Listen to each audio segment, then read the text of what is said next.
Est-ce que ce sont les partisans des Ahlul Bayt, des partisans des Ahlul Bayt, c'est-à-dire les Shia, comme certaines personnes, ces mêmes personnes-là qui ont des enseignements, qui ont des croyances tirées, j'ai envie de dire des Israéliyates, eh bien prétendent que ce sont les Shia qui sont en fait quoi? Les frères de qui? Des partisans de Nabiullah Moussa et de Isa alayhima afdalus salatu wassalam. Alors, il y a ce sujet-là et le sujet de pouvoir voir Allah subhanahu wa ta'ala, c'est-à-dire ar-ru'ya et le tajsim, c'est-à-dire donner des parties du corps à Allah et que Allah subhanahu wa ta'ala, on pourra le voir. وَقَدْ أَخَذَ وَقَدْ أَخَذَهُمَا وَقَدْ اتَّخَذَهُمَا أَهْلُ الْحَدِيثِ وَالْحَنَابِلَةِ مِنَ الْآثَارِ الصَّحِيحَةِ.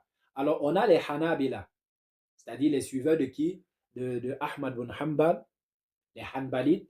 Et on a aussi ce qu'on appelle les Ahlul Hadith chez les Sunnites, qui ont quoi? Qui se sont cramponnés à quoi? Qui se sont cramponnés à ces hadiths-là et ont en fait, j'ai envie de dire, authentifié ces hadiths-là pour dire que oui, Allah a des parties du corps. Et oui, on pourra voir Allah subhanahu wa ta'ala. فَبَنَوْا عَلَيْهَا الْعَقَائِدِ الْإِسْلَامِيَّةِ وَكَفَرُ مُخَالِفٌ وَإِلَيْكَ كَلَامُ الْأَمْرَيْنِ. Alors, non seulement ils ont adopté cela, qui sont des Israéliates, et ils ont traité de mécréants toute personne qui allait à l'encontre de cela. C'est-à-dire que si tu dis qu'on ne peut pas voir Allah subhanahu wa ta'ala, ce groupe-là va te traiter de mécréant. Si tu dis que Allah subhanahu wa ta'ala n'a pas de parties du corps, comme il se tue à le dire, eh bien, on va te traiter de quoi? De mécréant. On voit ceci qui est rapporté dans Hilyatul Awliya, au tome 6 à la page 20. Il est rapporté ceci au sujet du tajsim, du fait de donner des parties du corps.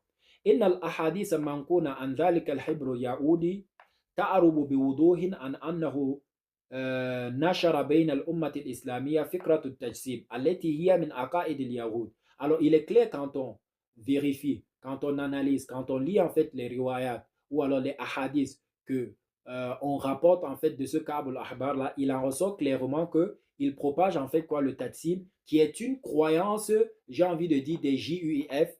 Il a introduit en fait dans quoi? Dans l'islam et il a dit ceci.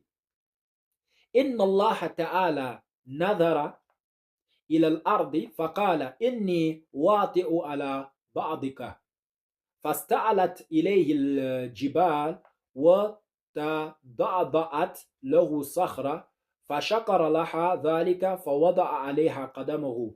Alors ce Kabul Ahbar là, il dit que, eh bien Allah subhanahu wa ta'ala wa billah, il a jeté un regard sur la terre et il a dit que il veut en fait marcher sur la terre. Subhanallah, il veut marcher sur la terre.